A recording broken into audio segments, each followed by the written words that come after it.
वसी दरिंदे बहन बेटियों को उठा लेते थे, इसलिए हमारे पूर्वजों ने बाल विवाह शुरू किया। वसी दरिंदे बहन बेटियों को उठा लेते थे, इसलिए दिन में विवाह करने की बजाय रात्रि विवाह शुरू किया, जबकि रात्रि विवाह महापाप है। सनातन धर्म में तो अंतिम संस्कार भी सूर्यास्त के बाद नहीं किया जाता, फिर भी हमारे पूर्वजों ने विवाह संस्कार जो सबसे पुण्य संस्कार है उसको भी रात में करना शुरू कर दिया। वसी दरिंदों से बचने के लिए घूंघट प्रथा शुरू हो गई। आजादी के 75 साल की बीत चुके हैं, संसद है, संविधान है, सुप्रीम कोर्ट है, लेकिन आज तक न बाल विवाह बंद हुआ, न रात्रि विवाह बंद हुआ, न घूंघट प्रथा बंद हुई, न बहुविवाह बंद हुआ। ऐसे ही जो वसी दरिंदों ने जो है कुप्रथाएं शुरू किया वो सारी की सारी आज भी चल रही। 3 तलाक आज भी चल रहा है, हलाला आज भी चल रहा है, मुता आज भी चल रहा है, मिस्यार आज भी चल रहा है। ये हमारी कुरीतियां नहीं है, ये वसी दरिंदों के साथ आई थी। वसी दरिंदे तो चले गए, लेकिन वो कुरीतियां आज भी चल रही है, कुप्रथाएं आज भी चल रही है। तहरुस आज भी चल रहा है, तलाक़े हसन आज भी चल रहा है, तलाक़े हसन आज भी चल रहा है, तलाक़े बाइन आज भी चल रहा है, तलाक़े किनाया आज भी चल रहा है।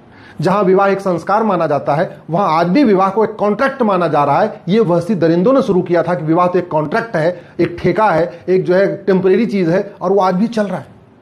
मैं इसलिए कहता हूं, देश आजाद तो हो गया, संसद बन गई, सुप्रीम कोर्ट बन गई, संविधान लागू हो गया, लेकिन न गुलामी की कुरीतियां खत्म हुई, न गुलामी की कुप्रथाएं खत्म हुई। संविधान निर्माताओं ने कहा था कि सब कुरीतियां कुप्रथाएं खत्म हो जाएंगी और भारत में यूनिफॉर्म सिविल कोड होगा, आर्टिकल 44। दुर्भाग्य देखिए, लागू करना तो छोड़िए, आजादी के 75 साल बीतने के बावजूद आज तक पार्लियामेंट में यूनिफॉर्म सिविल कोड का एक ड्राफ्ट भी पेश नहीं किया गया। कुछ राज्यों ने शुरू कर दिया है, अच्छा है, स्वागत योग्य है, लेकिन उसमें भी जो नहीं मानेगा उसके लिए कोई कठोर दंड की व्यवस्था नहीं है। और कानून तभी सफल होता है जब उसमें कठोर दंड की व्यवस्था है। यूनिफॉर्म सिविल कोड का मतलब क्या? मिनिमम एज ऑफ मैरिज सबकी एक समान होनी चाहिए, यानी शादी विवाह की उम्र, वो हिंदू हो, मुस्लिम हो, पारसी हो या ईसाई हो, जो मिनिमम एज है 18 साल, 20 साल, 21 साल, वो दोनों सबके लिए एक समान होनी चाहिए। लेकिन आज तक नहीं हुआ है। यूनिफॉर्म सिविल कोड का मतलब ग्राउंड्स ऑफ डिवोर्स और प्रोसीजर ऑफ डिवोर्स सबके लिए एक समान होना चाहिए।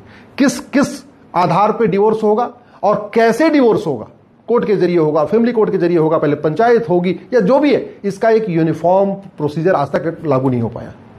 गुजारा भत्ता जिसको मेंटेनेंस कहते हैं, उसका क्या फार्मूला होगा, किस आधार पे मिलेगा, पति को मिलेगा कि पत्नी को मिलेगा, और पत्नी को मिलेगा तो कितना मिलेगा, आज तक इसका एक यूनिफॉर्म फार्मूला लागू नहीं हो पाया। और नतीजा यह है, सेम डिस्प्यूट में गाजियाबाद की कोर्ट अलग मेंटेनेंस देती है, नोएडा की कोर्ट अलग मेंटेनेंस देती है, गुड़गांव की कोर्ट अलग मेंटेनेंस का आदेश देती है, और फरीदाबाद की कोर्ट अलग मेंटेनेंस का आदेश देती है।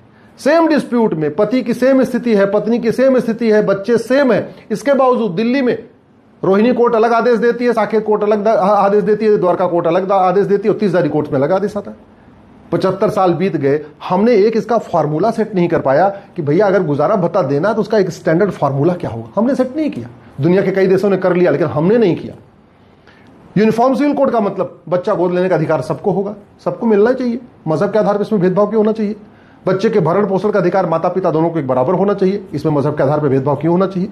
एक पति एक पत्नी का नियम सब पे लागू होना चाहिए, इसमें भेदभाव क्यों होना चाहिए। अरे जब 1000 लड़कों पे 930 लड़कियां हैं तो 70 लोग तो पहले कुंवारे रहेंगे। अगर उसमें कोई 2 विवाह करेगा, कोई 3 विवाह करेगा, फिर तो ज्यादा लोग कुंवारे रहेंगे।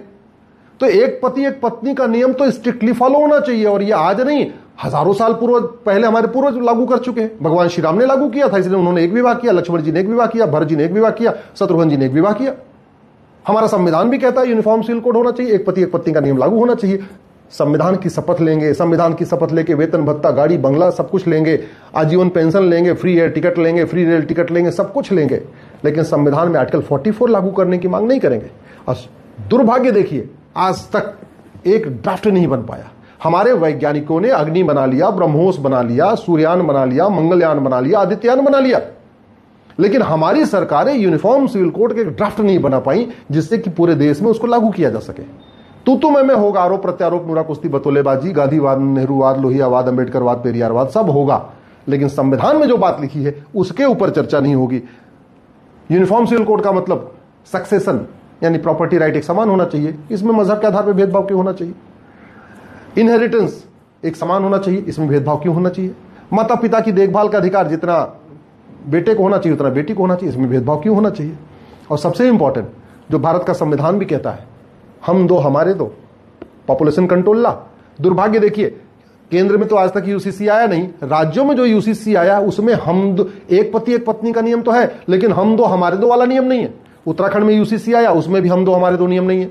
गुजरात में यूसीसी आया, उसमें भी हम दो हमारे दो नियम नहीं है। अरे भैया, जनसंख्या जब हमारी सबसे बड़ी समस्या है, दो हमारे पास जमीन 2% है और हमारी जनसंख्या दुनिया की 20% हो चुकी है, हमारे पास पानी दुनिया का मात्र 4% है, जनसंख्या दुनिया की 20% हो चुकी है, केंद्र में यूसीसी आया नहीं है, राज्यों में यूसीसी आया, तो जिन राज्यों में यूसीसी आया कम से कम उसमें हम दो हमारे दो का प्रावधान तो होना चाहिए।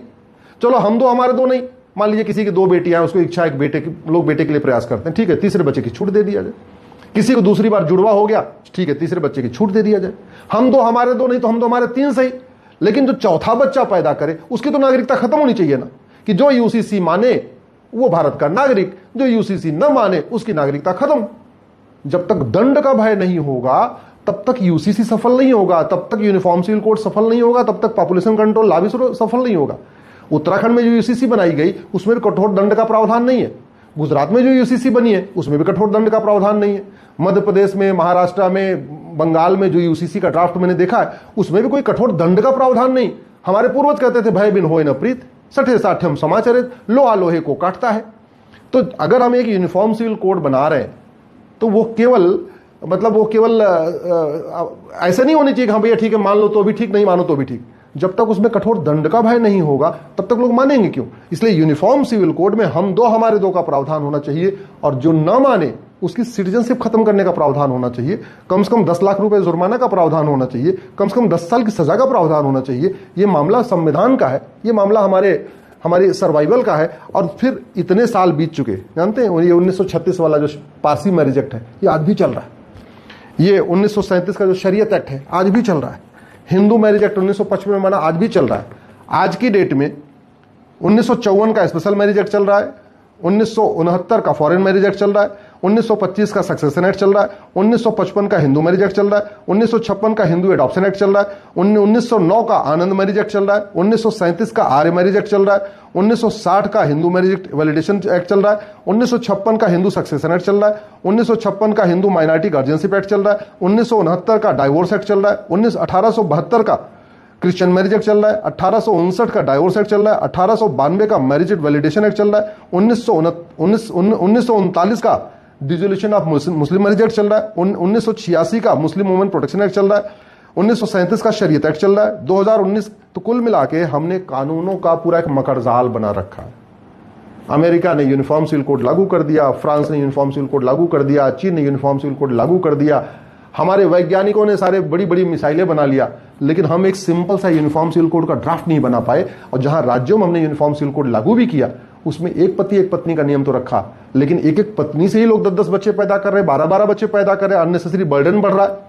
हालत ये हो गई है, जब भारत की जनसंख्या 40 करोड़ थी तो भारत में 4 करोड़ गरीब थे, यानी 10% गरीब थे। अभी जनसंख्या लगभग 150 करोड़ हो चुकी है, 85 करोड़ लोगों को मुफ्त में राशन देना पड़ रहा है, तो गरीबी तो बढ़ रही है। पहले 10% लोगों को मुफ्त में राशन देना पड़ता था, अभी लगभग 65% लोगों को मुफ्त में राशन देना पड़ रहा है। ये ओटजीवी नेता अभिनेता तो नहीं बोलेंगे, लेकिन जानते हैं समस्या आपके ऊपर आने वाली। इसलिए मैं कहता हूं दल गुलामी छोड़िए और हम दो हमारे दो इफेक्टिवली लागू करने की मांग करिए। जो हम दो हमारे दो माने वो भारत का नागरिक, और जो हम दो हमारे दो ना माने उसकी नागरिकता खत्म। ये व्यवस्था लागू करना पड़ेगा।